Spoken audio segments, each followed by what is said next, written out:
जय श्री श्याम। सभी श्याम प्रेमियों को हारे के सहारे की जय। तो आज की वीडियो का टॉपिक बता देते हैं पहले आप लोगों को। हाँ जी, ऐसी 3 चमत्कारी वीडियो अगर आपको मिल जाती हैं बाबा श्याम के दर से तो आपका जीवन उसी दिन से बदल जाएगा। आपके जीवन में उसी समय से चमत्कार होना शुरू हो जाएगा। तो चलिए बताते हैं आपको, टॉपिक करते हैं स्टार्ट। उससे पहले आपको क्या करना है, जय श्री श्याम का जयकारा लगा दीजिए। कमेंट में फटाफट आप सभी लोग जय श्री श्याम लिखिए। तो देखिए, सबसे पहली चीज होती है इत्र की शीशी। हाँ जी, जब भी हम खाटू श्याम जाते हैं तो प्रसाद तो जाहिर सी बात है सभी लोग चढ़ाते हैं। तो क्या होता है, जो प्रसाद की टोकरी होती है उसमें से हमारे को पंडित जी प्रसाद तो चढ़ा देते हैं, वो इत्र छोड़ देते हैं जो हमें मिल जाता है। बहुत सौ का इत्र चढ़ जाता है पर बहुत सौ को उस टोकरी में इत्र मिल जाता है। या बहुत सौ को ये कह लीजिए, जब प्रसाद लेते हैं वहां से श्याम बाबा का तो प्रसाद में प्रसाद की जगह इत्र मिलता है। ठीक है, 3 चीजें होती है खास। सबसे पहली चीज होती है वो इत्र। तो जिसको भी खाटू श्याम के दर से प्रसाद के तौर पे वो इत्र मिलता है, जो छोटी सी शीशी मानी जाती है, वो इत्र लेकर आप अपने घर पर आ जाइए। आपको क्या करना है, उस इत्र को अपने मंदिर में रखना है। हाँ जी, मंदिर में रखने के बाद 3 दिन मंदिर में रखा रहने दीजिए। 3 दिन के बाद आप उसे बाबा को लगाना शुरू कर दीजिए। उस इत्र को आपके घर में कोई भी व्यक्ति या कोई भी इंसान नहीं लगाएगा। वो इत्र ओनली आपको श्याम बाबा को ही लगाना है। हाँ जी, तो ध्यान रखें, सच्चे भाव रखें बाबा के प्रति, अपने मन को साफ रखें और दिल से बाबा की हमेशा पूजा भक्ति करें। और दूसरी महत्वपूर्ण बात होती है बागा। दूसरी चीज है बागा। जिसको बागा मिल गया समझ लीजिए उसकी बल्ले बल्ले हो गई, ये कह लीजिए। मैं क्या बताऊं, बागे को कहने के लिए मेरे पास कोई शब्द नहीं है। बागा एक ऐसी चीज है जो मुर्दे में भी जान डाल देता है। इसके वो अद्भुत चमत्कार जो मैंने सुने हैं, देखे हैं अपनी आंखों से। हाँ जी, बागा के बहुत ही ज्यादा चमत्कार हैं। जिसके पास वो बागा होता है समझ लीजिए साक्षात बाबा उसके पास हैं। तो देखिए, बागा मतलब ये नहीं होता है कि बागा आपको जो है राजस्थान वाले खाटू श्याम मंदिर से मिलेगा तो ही आपके लिए प्रिय माना जाएगा। देखिए, दिल्ली धाम मंदिर है, वहां पर भी बागा अगर आपको मिलता है तो वो भी बहुत महत्वपूर्ण है। राजस्थान मंदिर है, राजस्थान मंदिर में श्याम कुंड है, वहां भी सावरिया सरकार है ना। तो ऐसी कई जगहें हैं जहां पर बाबा का बागा आपको कहीं से भी मिल सकता है। क्यों, देखिए, साल में एक बार बसंत पंचमी के दिन ही बाबा का बागा चेंज होता है और उसी दिन भी वो मिलता है। देखिए, पीला केसरिये कलर का होता है श्याम बाबा का बागा। हाँ जी, कोई पीला भी होता है, कभी कभी संतरी होता है, हल्का लाल भी होता है। जो वहां के पुजारी होते हैं वो वही तय करते हैं उन्हें अब की बसंत पंचमी पे पीला, ऑरेंज, हल्का लाल की कौन सा जो है बागा उन्हें चढ़ाना है। क्योंकि बसंत पंचमी के दिन ही बाबा का बागा जो है चेंज करते हैं, पुराना बागा उतारते हैं और नया चढ़ाते हैं। और जो पुराना बागा उतारा जाता है वो ही श्याम प्रेमियों में बांटा जाता है। बसंत पंचमी के दिन घंटे 2 घंटे में ही वो बागा बट जाता है। क्योंकि एक बागा जो होता है एक चद्दर टाइप में होता है, वो बड़ा जो बाबा को पूरा लपेटा जाता है साल भर में, उस बागे के छोटे छोटे टुकड़े कर दिए जाते हैं और बसंत पंचमी के दिन वो बागा श्याम प्रेमियों को मिलता है।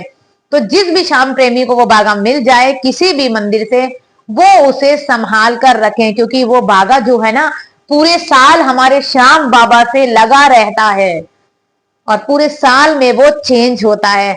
उस बागे का महत्व तो वही जान सकता है जिसकी लाइफ में वो चमत्कार हुआ हो। तो जिसको भी श्याम प्रेमियों कहीं से भी बागा मिल जाए उसे बहुत संभाल के रखिए। देखिए, बागा आप चाहें तो अपने घर की तिजोरी में रख सकते हैं। बहुत लकी होता है, बहुत अच्छा होता है। उससे क्या होगा, वो हमेशा कभी खाली नहीं रहेगी और खाली है तो वो भरने लग जाएगी। श्याम बाबा का ऐसे ही बागा आपके कोई दुकान है, रोजगारी है ऐसी, तो आपका वहां जो गल्ला है उसमें रखिए। बहुत ही तेजी से बहुत ही जल्दी उन्नति होनी शुरू हो जाएगी। चाहे तो अपने पर्स में रखिए, आपका पर्स हमेशा भरा रहेगा, कभी खाली नहीं होगा, चाहे वो खाली रहता हो तब भी। और आगे आप चाहें तो अपने मंदिर में भी उस बागे को संभाल के रख सकते हैं, पूजा स्थान पे कहीं पे किसी चीज में संभाल के। और मेन ऑप्शन आता है, आप श्याम बाबा को बागे को अपने गले में धारण भी कर सकते हैं, ताबीज के रूप में अपने गले में धारण कर सकते हैं। मैंने इसके ऊपर एक वीडियो बनाई हुई है कि श्याम बाबा का बागा धारण करने के लिए आपको क्या क्या त्याग करने होंगे, क्या क्या चीज अपनानी होगी, और किस तरह का जो है श्याम प्रेमी ही जो है श्याम बाबा के बागे को पहन सकता है। तो वो हमारी वीडियो आप लोग जाकर जरूर देखना।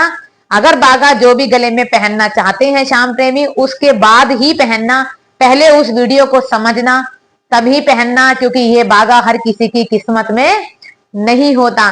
किस्मत वालों को मिलता है और किस्मत से ही किस्मत वाला होता है जो इस बागे को अपने गले में धारण कर पाता है, क्योंकि इसके कई रूल हैं, कहीं ऐसे नियम हैं बागे को धारण करने के जो हर किसी के बस में नहीं होते हैं। इसीलिए कहा जाता है जिसके बस में नहीं है वो मंदिर में रखें, तिजोरी में रखें, पर्स में रखें, अपने पर्सनल पॉकेट में रखें। इस तरीके से आपको रखना है। चलिए तीसरी चीज पे आते हैं। तीसरी चीज होती है गुलाब का फूल, जो आपको किसी भी श्याम मंदिर से मिलता है। गुलाब का फूल, हाँ जी, गुलाब का फूल मिलता है, या कोई आपको गुलाब के फूल की, गेंदे के फूल की, कुछ भी आपको बाबा के दर से माला मिलती है। पहली बात, जो माला जिसको मिली है, वो फूल जिसको मिला है वो उस पे ही रहने दें, क्योंकि जिसे मिला है उसका महत्व उसी के लिए है।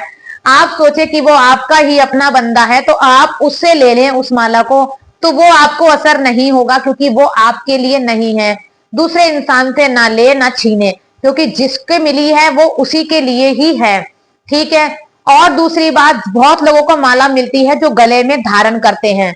कभी भी बाबा श्याम की माला हमें गले में धारण नहीं करनी चाहिए, उससे हमारे सावरिया सेठ सरकार का अपमान होता है, अपमान होता है। क्यों? जिस माला को बाबा ने पहना, जो बाबा को चढ़ी, हमें मिली प्रसाद स्वरूप और हमने पहन ली, क्या हम बाबा के बराबर के हो गए? नहीं। तो कभी भी श्याम द्वार से मिली हुई माला हम लोगों को नहीं धारण करनी चाहिए। श्याम प्रेमियों, इस बात का खास ध्यान रखिए। उसे अपने हाथ में, अपने किसी भी चीज में रख के स्थान पे अपने घर पे लेके आइए, अपने घर के मंदिर में उसे रख दीजिए संभाल के, जब तक वो सूख ना जाए। हाँ जी, बहुत ज्यादा होता है, देखिए बहुत बदलाव आते हैं इस चीज को करने से। माला अपने घर में मंदिर में रख दी, बिल्कुल सूख जाए, ठीक है, और आप चाहें तो आपका बच्चा पढ़ाई में वीक है, कमजोर है, तो आप उसे उसके थोड़े थोड़े पत्ते तोड़ के उसकी बुकों में रख दीजिए। ऐसे ही अगर आपको गुलाब का फूल मिलता है तो उसकी भी पंखुड़ियां तोड़िए और अपने बच्चे की हर एक बुक में रख दीजिए। रखने के बाद बुक में रखिए। बच्चा कमजोर है, पढ़ने में अच्छा नहीं है, या वो पढ़ने में तेज हो जाए तो उसकी बुक में रखिए, नहीं तो अपने मंदिर में रखिए। और जब वो फूल सूख जाए गुलाब का, तो आप उसे अपनी तिजोरी में संभाल के रखें, उसके 2 पत्ते अपने पर्स में रखें और अपने बच्चे की बुक में 2 पत्ते हमेशा रहने दें। और फिर भी आपको लगे ये बिल्कुल सूख गया, अब मुझे हटा देना चाहिए, तो उसे कहीं भी ऐसे पूजा के स्थान पे या विसर्जन में नहीं डालना है, चाहे वो फूल हो या माला हो। वो सूख जाए पूरी तरीके से तो हाथ से रगड़िए और अपने गमलों में डालिए। गमले नहीं है तो पार्क में जाइए, वहां पेड़ पौधे बहुत हैं, बिल्कुल उन पेड़ पौधों के नीचे डालिए जो वो खाद का स्वरूप ले लें। लेकिन कभी भी उसे विसर्जन नहीं करना, कहीं फेंकना नहीं है। तो ध्यान रखिए, ये 3 चमत्कारी चीजें जिस भी श्याम प्रेमी को मिली हैं उसके जीवन में भरपूर खुशियां ही खुशियां आई हैं और बदलाव ही आया है। और मिलते हैं आपसे नेक्स्ट वीडियो में। वीडियो अच्छी लगी हो तो ज्यादा से ज्यादा शेयर करना बिल्कुल ना भूलें। जय श्री श्याम।